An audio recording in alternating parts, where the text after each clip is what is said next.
la promesse d'une nouvelle vie est toujours réjouissante.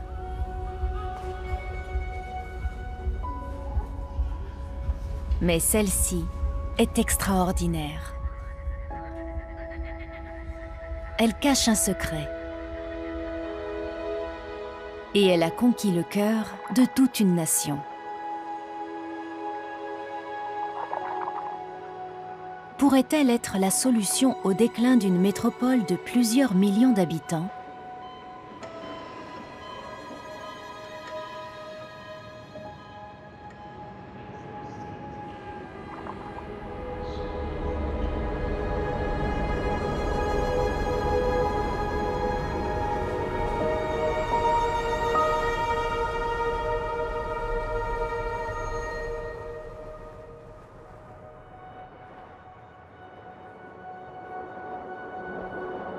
Au cœur de la ville de Mexico, vit une créature que les Aztèques vénéraient déjà.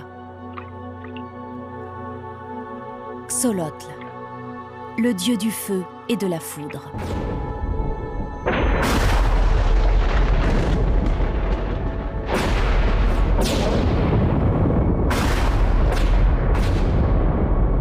La légende raconte que Xolotl aurait le pouvoir de prendre la forme d'une plante ou d'un monstre aquatique aux airs de salamandre. D'après les Aztèques, il aurait été tué par un autre dieu lors de la création du 5e et dernier monde, notre monde actuel. Son sacrifice aurait permis d'animer le soleil et de libérer l'humanité des ténèbres. La mythologie aztèque est toujours fermement ancrée dans la culture mexicaine contemporaine. Bien que la majorité des Mexicains soient de confession catholique, ils continuent de vénérer leurs anciens dieux lors de fêtes et de rituels. Quant à la salamandre, elle est devenue une icône de la culture mexicaine.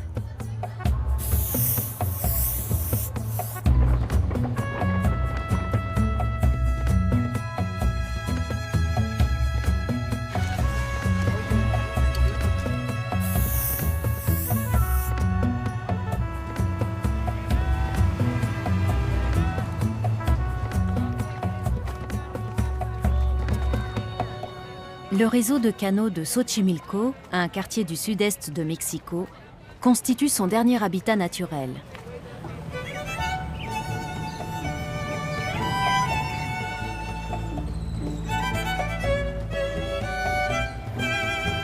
C'est un lieu prisé pour profiter d'une excursion à bord des trajineras, ces bateaux traditionnels à fond plat.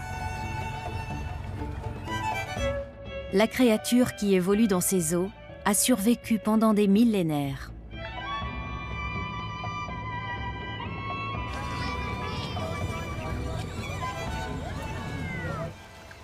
C'est dans ces affluents calmes, au cœur d'une jungle sous-marine de nénuphars et de plantes aquatiques, que se cache l'axolotl, ou salamandre mexicaine. Il se nourrit de petits insectes, de vers et d'escargots. Ces véritables oasis, connues sous le nom de jardins flottants, abritent plus de 11% de la biodiversité du Mexique. Plus de 270 espèces d'oiseaux y ont élu domicile, auxquels s'ajoutent les nombreux oiseaux migrateurs qui affluent durant les mois d'hiver. Cet écosystème abrite des centaines d'espèces animales, et beaucoup d'entre elles, comme l'axolotl, ne sont présentes nulle part ailleurs.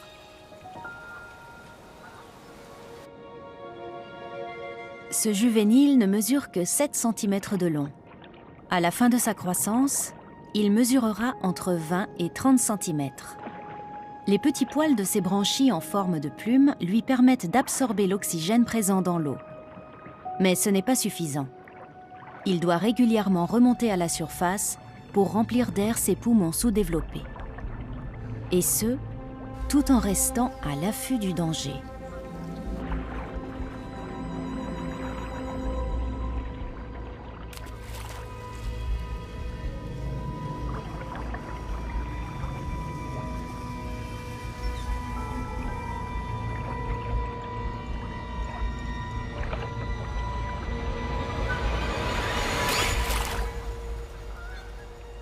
Il s'en est fallu de peu.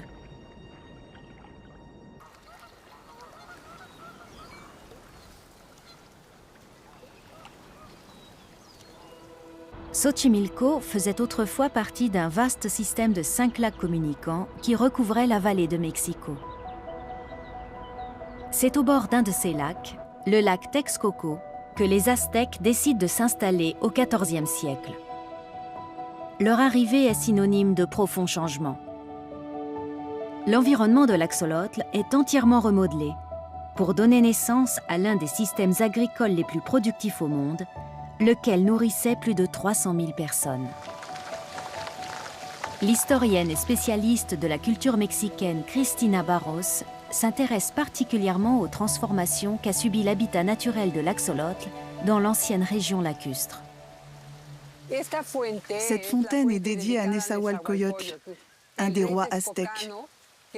C'était un homme très sage, à la fois poète et ingénieur, qui a mis au point une digue permettant de séparer l'eau douce de l'eau salée. Les Aztèques ont aussi développé un autre système ingénieux sur le lac, qu'on appelle les Chinampas. Les Chinampas étaient des exploitations agricoles construites sur le lac. Les Aztèques plantaient des pieux de genévrier dans les marais, ainsi que des saules aux racines profondes. Ils déposaient ensuite plusieurs couches de boue excavées depuis le fond du lac, dans les espaces ainsi délimités, pour créer des parcelles que l'on peut encore voir aujourd'hui à Xochimilco. C'était un environnement luxuriant et verdoyant, où la faune sauvage, les cultures agricoles et l'axolotl cohabitaient harmonieusement.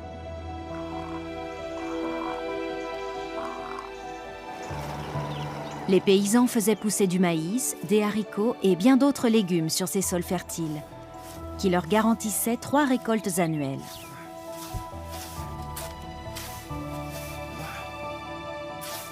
Les canaux entre les Chinampas servaient de vivier à poissons et à axolotl. Les Aztèques considéraient la salamandre comme un mets de choix. L'arrivée des Espagnols a amorcé la destruction de cet extraordinaire système agricole. Ils avaient peur que les autochtones les attaquent en empruntant les voies navigables. Ils ont donc décidé d'obstruer certains canaux. Pendant la guerre, la plupart des infrastructures hydrauliques ont été détruites. Et les Aztèques ont fini par capituler.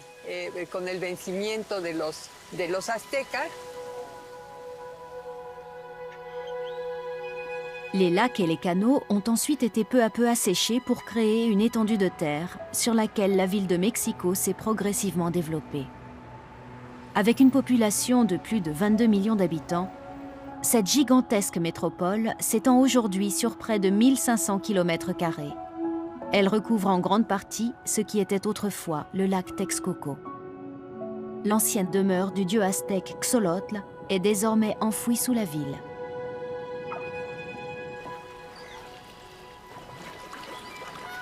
Aujourd'hui, il ne reste qu'un peu plus de 2000 hectares de Chinampa. Et chaque année, de nouvelles parcelles disparaissent à mesure que la ville continue de s'étendre vers le sud. Agriculteurs et pêcheurs se font de plus en plus rares. Xochimilco était un endroit magnifique. Quand j'étais petit, on vivait de grandes aventures ici. Plus tard, c'est devenu notre lieu de travail. C'était juste incroyable. Il y avait de l'eau propre et fraîche et de grands arbres en bonne santé. Les Chinampas étaient toutes cultivées, pas comme aujourd'hui. Aujourd'hui, c'est très différent. Les parcelles sont laissées à l'abandon, personne ne s'en occupe. Et il y a des campements sauvages qui déversent leurs eaux usées directement dans les canaux.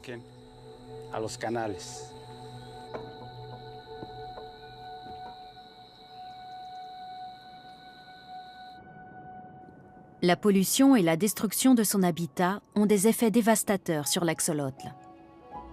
Comme de nombreux amphibiens à la peau perméable, celui-ci est sensible à la dégradation de la qualité de l'eau. En 1998, on dénombrait 3000 axolotls par kilomètre carré dans les Chinampas de Xochimilco. Depuis, leur population n'a cessé de diminuer. Aujourd'hui, on ignore combien d'individus vivent encore à l'état sauvage. L'axolotl est en danger d'extinction. Le Mexique risque de perdre une espèce essentielle à la préservation de cet écosystème.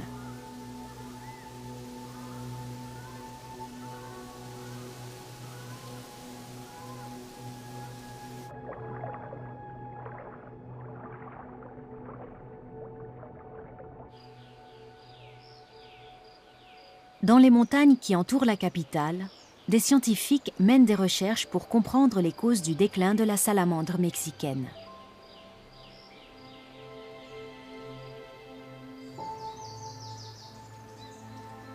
José Ocampo est un expert en amphibiens reconnu dans le monde entier.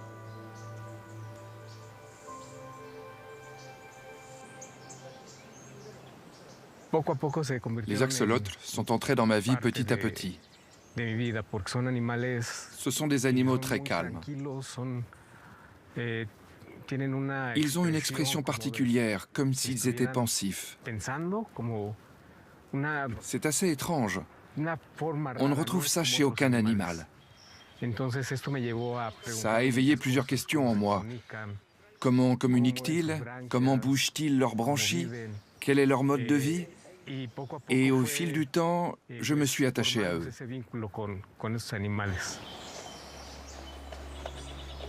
La famille des axolotls comprend 37 espèces différentes. 17 d'entre elles sont endémiques du Mexique. Parmi elles, l'Ambystoma altamirani. Plus petite que l'Ambystoma mexicanum, cette espèce vit dans des ruisseaux de montagne à plus de 3000 mètres d'altitude. José Ocampo vient ici pour tenter de comprendre pourquoi l'Ambystoma mexicanum n'a jamais quitté les canaux de Xochimilco. Ce court tronçon d'eau pure est le seul endroit sur Terre à accueillir la salamandre altamirani, également menacée d'extinction.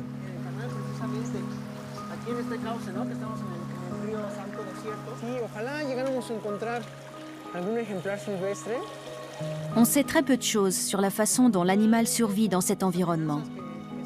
Mais la compréhension de son cycle de vie pourrait fournir aux chercheurs de nouvelles informations sur les raisons pour lesquelles l'axolotl, espèce ultra-endémique des Chinampas, est en si grand danger. On pourrait commencer à chercher ici, sur le chemin. Avec un peu de chance, on pourrait tomber sur un spécimen.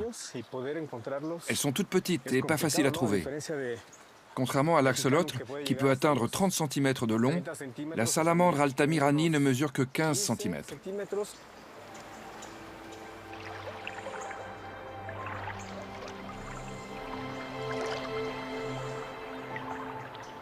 Regarde, en voilà une. Là, près de la pierre. Il s'agit d'une salamandre altamirani adulte. Regarde comme elle est belle. Comme la plupart des salamandres, grenouilles, tritons et autres amphibiens, l'altamirani finit par abandonner sa forme juvénile. Les branches externes disparaissent, les poumons se développent et se renforcent, tout comme les pattes. Et pendant la saison sèche, quand les rivières se tarissent, elle abandonne la vie aquatique et passe en phase terrestre pour aller chercher de la nourriture sur la terre ferme.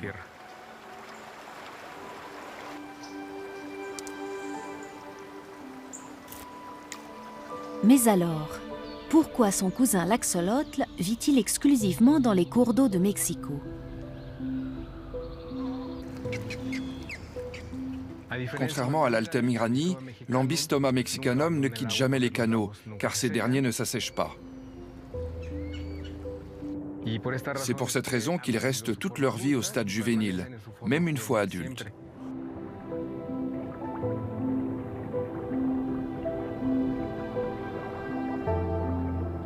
Cette absence de processus évolutif condamne le monstre aquatique de Mexico à une jeunesse éternelle. Il conserve sa queue en guise de nageoire. Ses pattes sont trop faibles pour supporter son poids hors de l'eau.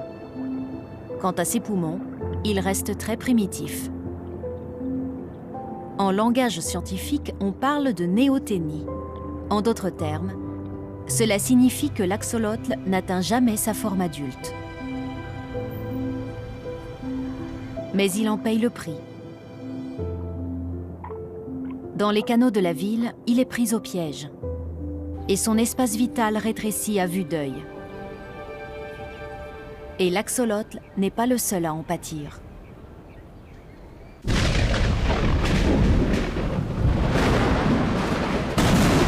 La destruction de son habitat naturel a de lourdes répercussions sur les habitants de Mexico.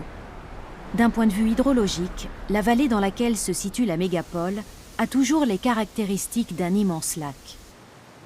Pendant la saison des pluies, l'eau ruisselle depuis les montagnes alentours, mais ne trouve aucune échappatoire.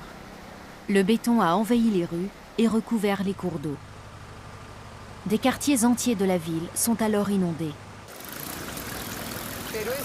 L'eau est évacuée par les égouts et acheminée vers le golfe du Mexique. C'est absurde.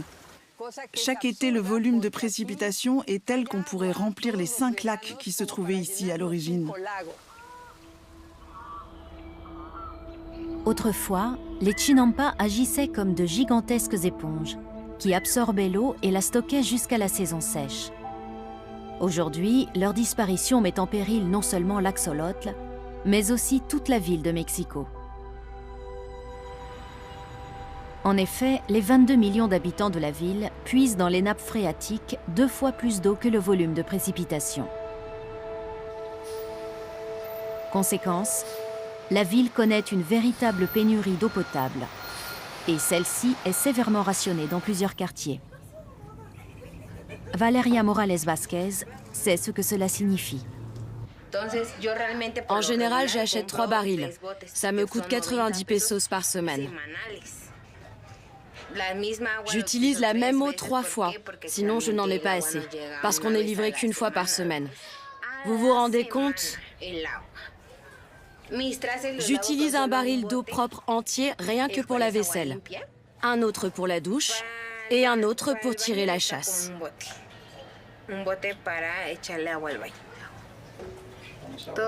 Tout le monde a besoin d'eau, absolument tout le monde.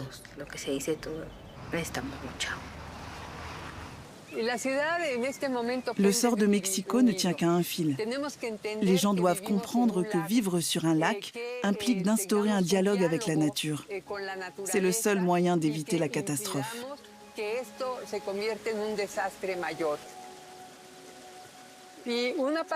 Il faut absolument réhabiliter l'ensemble du système de Chinampa. Grâce à ça, on pourrait regagner notre autosuffisance en nourriture et l'eau ne serait plus un problème. Cette ville deviendrait un vrai paradis. Une fois l'eau dépolluée, l'axolotl pourrait se reproduire. Il deviendrait un symbole de la revitalisation de la vallée.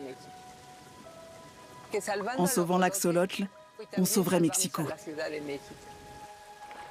Mais pour sauver l'axolotl, préserver les Chinampas ne suffirait pas. D'autres dangers menacent l'amphibien.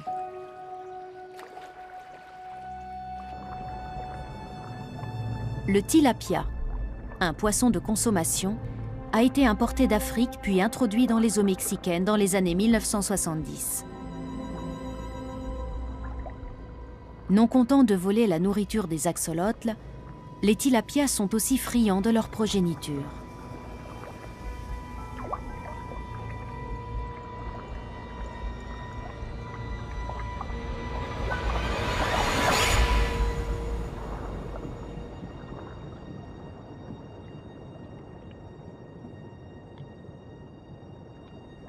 Ce jeune est blessé, mais il survivra. L'axolotl n'est pas seulement le symbole du salut de Mexico. Il possède également une capacité qui pourrait révolutionner la recherche médicale. Il est capable de régénérer toutes les parties de son corps. Depuis plus d'un siècle, ce processus de reconstruction intrigue les scientifiques. Le professeur Alfredo Cruz fait partie d'une équipe internationale de scientifiques qui tente de décrypter ce phénomène. Quand un être humain perd un membre, la lésion se recouvre progressivement de tissu et le corps entame un processus de cicatrisation. Chez les axolotls, ce processus n'a pas lieu. La blessure guérit et c'est tout. Chez les axolotls, les cellules qui entourent la lésion sont reprogrammées en cellules de régénération et s'accumulent dans une structure appelée blastème. C'est là que vont se former de nouveaux os, une nouvelle peau et un nouveau tissu nerveux, de la même façon que lors du développement embryonnaire de l'animal.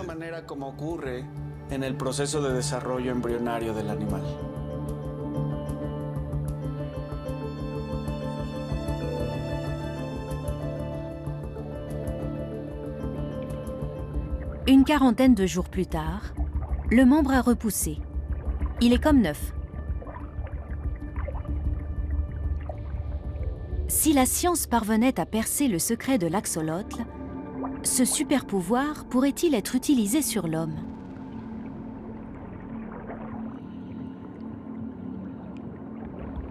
D'après les chercheurs, l'ADN humain recèlerait un potentiel de régénération. Car l'homme et l'axolotl ont un ancêtre quadrupède commun, le tétrapode.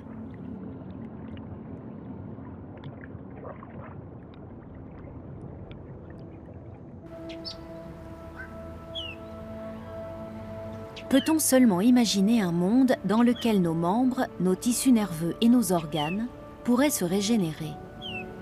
Un monde où l'on vieillirait plus lentement.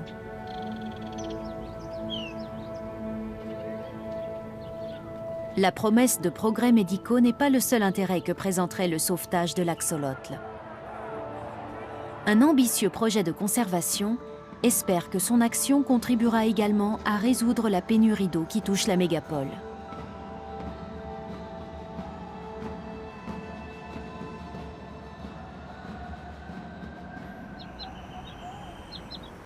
Le gouvernement mexicain a décidé de financer un programme d'élevage visant à sauver l'axolotl et les chinampas. À sa tête, José Ocampo et Erika Servin Zamora. Malheureusement, on déplore encore pas mal de pertes. On ne sait pas combien il reste d'axolotls à l'état sauvage. Notre seule chance de sauver l'espèce de l'extinction, c'est de la garder en captivité. Est-il possible d'élever cette espèce rare pour pouvoir un jour la réintroduire dans la nature? La première fois que j'ai vu un axolotl, c'était aux eaux de Chapultepec. Leurs soins sont devenus mon sujet de thèse. Je suis tombée amoureuse de cet animal. C'est une espèce fascinante. Leur régénération reste un grand mystère. On a encore beaucoup à apprendre sur eux avant que l'espèce ne disparaisse. Trouver des spécimens adaptés à l'élevage est un véritable défi. Pourtant, les animaleries vendent des milliers d'axolotls de couleurs variées, comme rose, noir ou doré. Mais ces animaux ont été obtenus à partir de quelques individus seulement. Cette consanguinité a entraîné la perte de la diversité génétique présente chez l'axolotl sauvage, ainsi que d'une partie de ses capacités de régénération. Les spécimens d'animalerie ont développé des malformations et des maladies, réduisant ainsi leurs chances de survie dans la nature. Ces animaux ne sont donc pas une option envisageable pour les chercheurs. Mais l'aide vient parfois de là où on ne l'attend pas.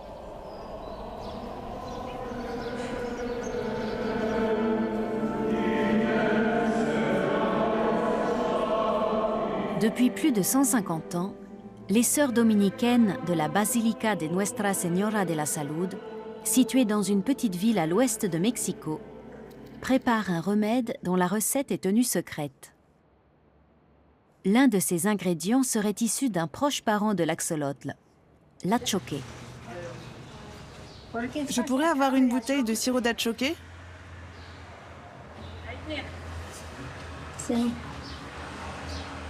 Voici l'argent. Derrière la porte, un petit miracle s'opère. Les religieuses fabriquent ce sirop pour la toux à l'aide des sécrétions cutanées de la salamandre. Pour ce faire, elles ont dû apprendre à élever des atchoqués en captivité tout en préservant la diversité génétique du groupe. De quelques animaux seulement, elles sont passées à plusieurs centaines. Notre couvent fabrique du sirop d'atchoqué depuis longtemps. C'est très efficace pour soigner les bronches, les poumons et les maux de dos.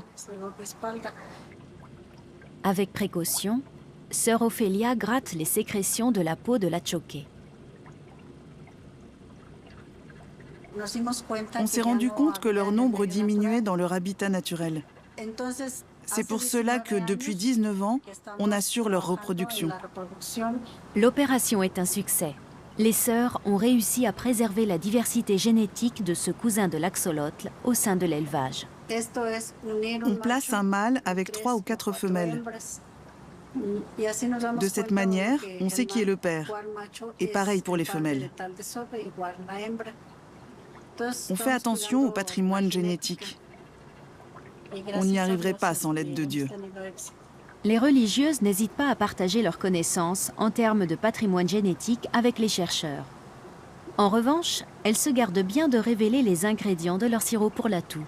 C'est un secret qui ne doit pas sortir du monastère.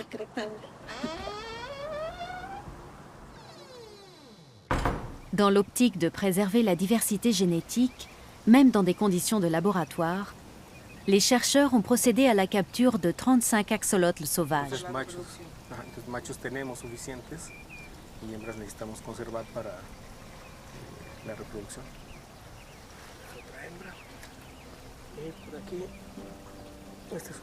Désormais, tout dépend de la réussite de l'accouplement des salamandres.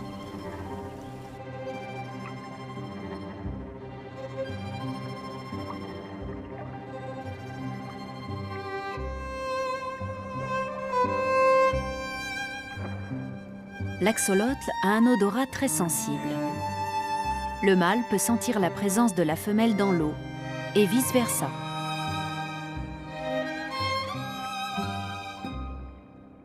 Au moindre échange de regards,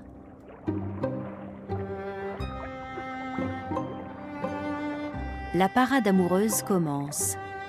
Tout d'abord, par de tendres caresses.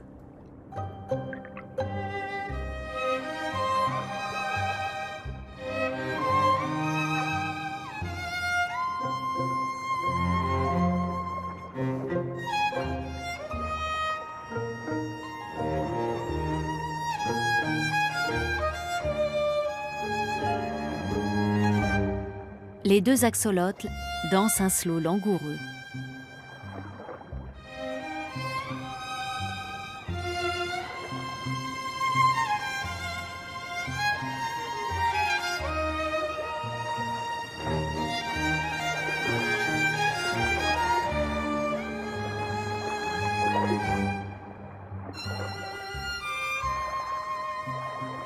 Le mâle agite une dernière fois sa queue pour signaler qu'il est prêt.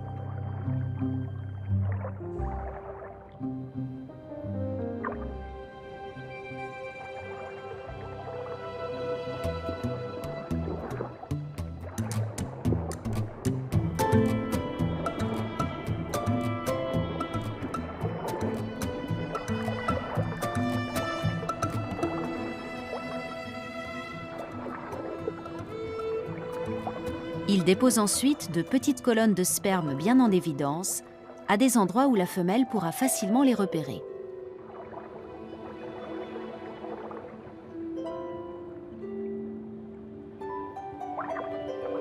La femelle se positionne au-dessus des colonnes de sperme, les absorbe dans son corps et féconde ainsi ses œufs.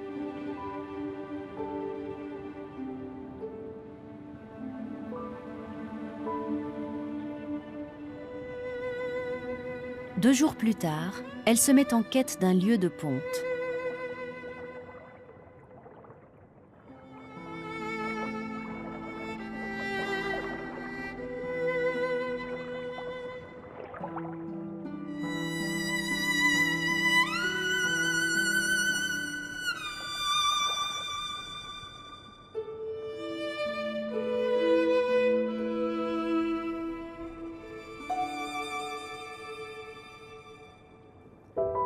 Un moment rare dont peu ont été témoins.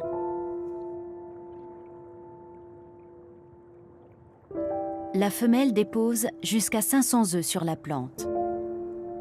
Chacun d'entre eux détient le secret de la régénération et le pouvoir de sauver l'axolotl sauvage.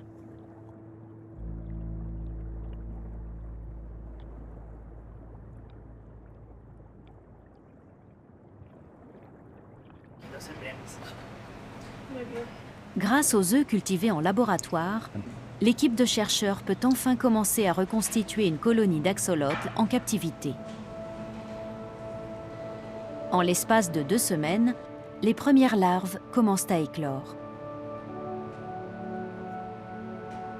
1 an plus tard, toutes ont atteint leur maturité sexuelle.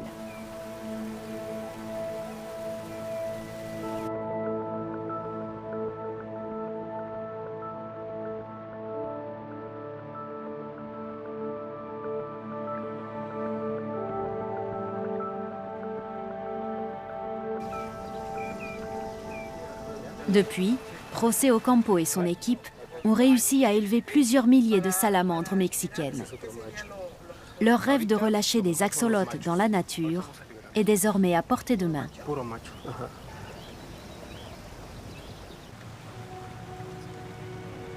Mais auparavant, Erika Servin Zamora et José Ocampo doivent trouver un lieu adapté pour la réintroduction des axolotls dans les Chinampas de Xochimilco.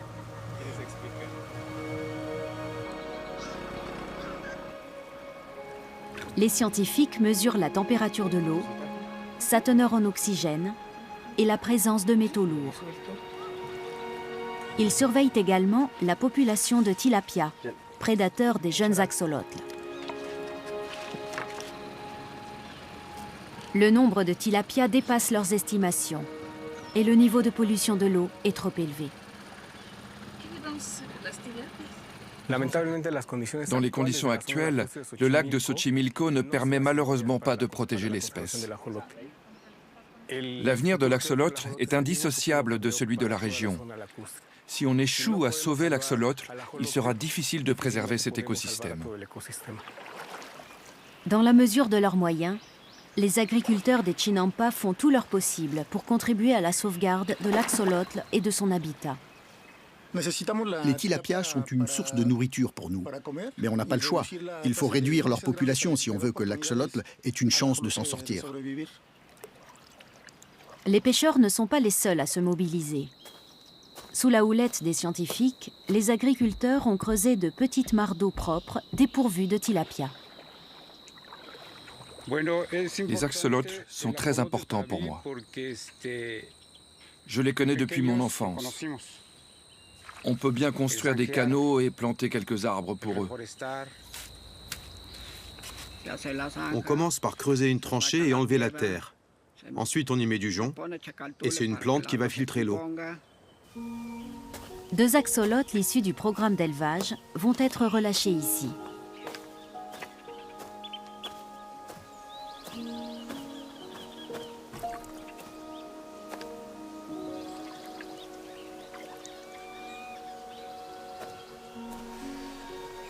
C'est une étape symbolique, une véritable lueur d'espoir.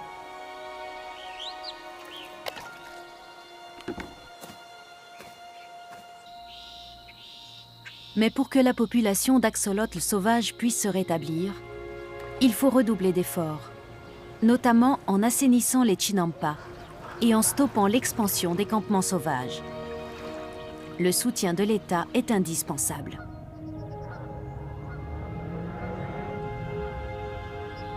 L'avenir de l'axolotl sauvage est donc plus qu'incertain. Erika Servin Zamora est obligée de recourir à des moyens inhabituels. L'espèce a atteint ses limites et elle est en voie d'extinction. Il se peut que la reproduction en captivité ne suffise pas.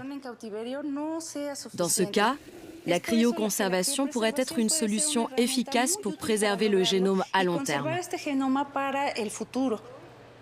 Les œufs sont soumis à plusieurs cycles de refroidissement.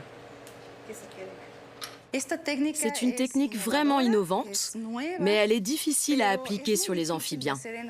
C'est la première fois qu'une cryogénisation est réalisée sur des salamandres. Il devient urgent de sauver le génome de l'axolotl. Le 1er février 2018, le scientifique Alfredo Cruz et une équipe internationale de chercheurs ont annoncé avoir franchi une étape importante. Ils sont parvenus à déchiffrer le code génétique du génome de l'axolotl, ouvrant ainsi la voie à l'étude des mécanismes de régénération en vue d'une application sur l'homme. La taille d'un axolotl n'est rien comparée à celle d'un être humain. Pourtant, son génome est 10 fois plus grand que celui de l'homme. À vrai dire, c'est l'un des plus grands génomes jamais séquencés.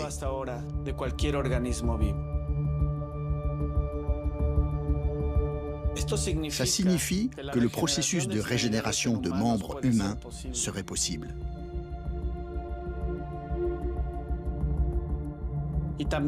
On pourrait aussi réparer des tissus cardiaques, cérébraux ou hépatiques endommagés. Mais pour ce faire, il faut en apprendre davantage sur ce qui déclenche ce processus de régénération. Les répercussions pourraient être énormes et les possibilités illimitées. Qui sait, à l'avenir, on pourrait peut-être régénérer des parties de notre corps, ce qui augmenterait considérablement l'espérance de vie de l'être humain.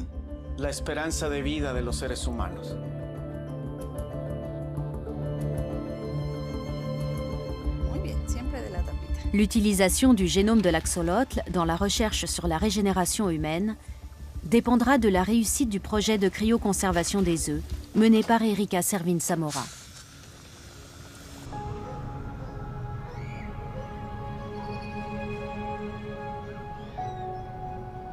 José Ocampo et ses chercheurs ont obtenu l'autorisation de relâcher des axolotls dans un écoparc strictement protégé à proximité des Chinampa.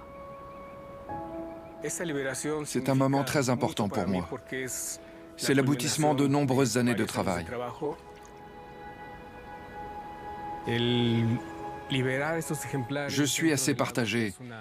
D'un côté, je suis plein d'espoir, mais je ressens aussi de la peur et de l'incertitude, parce qu'on ne sait pas ce qui va leur arriver. Ce sont des spécimens qui ont toujours vécu en laboratoire et qui vont maintenant devoir survivre dans des conditions quasi naturelles. Les 5 axolotls ont été soigneusement sélectionnés. Ce sont de véritables pionniers.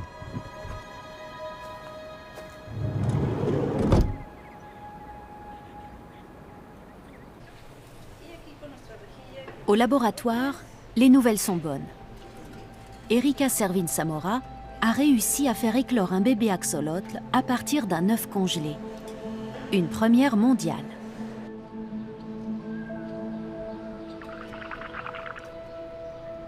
Le génome de la salamandre mexicaine est sauvé. Le potentiel de régénération de l'axolotl va pouvoir être décrypté, ouvrant ainsi la voie à une application dans le traitement des maladies humaines. Ajoutez à cela que l'avenir de l'axolotl sauvage est désormais assuré, ne serait-ce que dans des conditions de laboratoire. Maintenant qu'on sait le garder en captivité dans des aquariums des bassins, ça nous laisse un peu de temps pour restaurer son habitat. Mais il ne faut pas que cette solution se pérennise. Il est essentiel de réintroduire l'axolotl dans son milieu naturel. Ça va nécessiter beaucoup de travail et d'efforts, mais on peut y arriver si on s'y met tous ensemble. Aujourd'hui, on va relâcher 5 axolotls. Ce sont nos plus beaux spécimens. On prend un risque en faisant ça, mais si on n'essaie pas, on ne saura jamais si ça marche. C'est un de nos derniers espoirs. Si ça fonctionne, on pourra relâcher des centaines d'axolotls dans ces canaux et assurer l'avenir de l'espèce. L'écoparc de Mexico, situé à proximité des Chinampa, est une zone humide d'environ 215 hectares. Il y a 500 ans, les Aztèques ont transformé cet ancien lac en Chinampa. En 1987, la zone a été inscrite au patrimoine mondial de l'UNESCO. L'eau y est relativement propre et la population de tilapia contrôlée. Les gens devraient prendre soin des axolotls. En plus d'être une espèce intéressante sur le plan biologique et culturel, ils font partie intégrante d'un écosystème et de la nature. Ils font partie de la vie des gens qui vivent à Xochimilco. Il faut tout faire pour que les axolotls continuent de vivre à nos côtés dans notre pays au Mexique.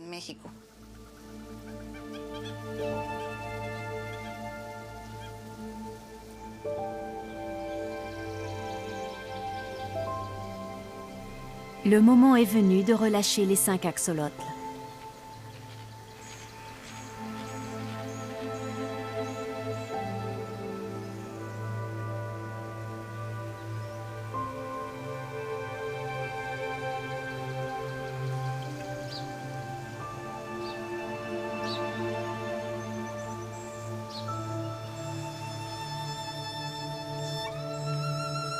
Ils incarnent à eux seuls l'avenir de l'espèce.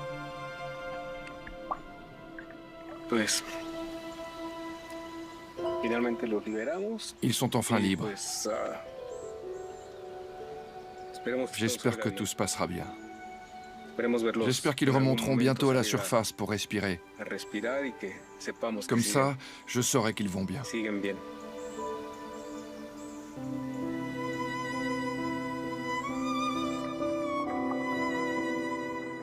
Les axolotls vont désormais devoir chercher leur nourriture, se cacher des prédateurs et trouver un partenaire. Leur survie en dépend.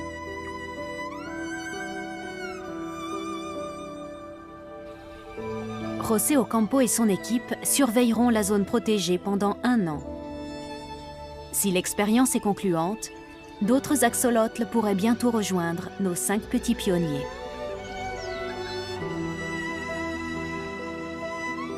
L'avenir de l'axolotl sauvage et d'une métropole de plusieurs millions d'habitants est en jeu. Pour José Ocampo, il ne reste plus qu'à attendre et espérer.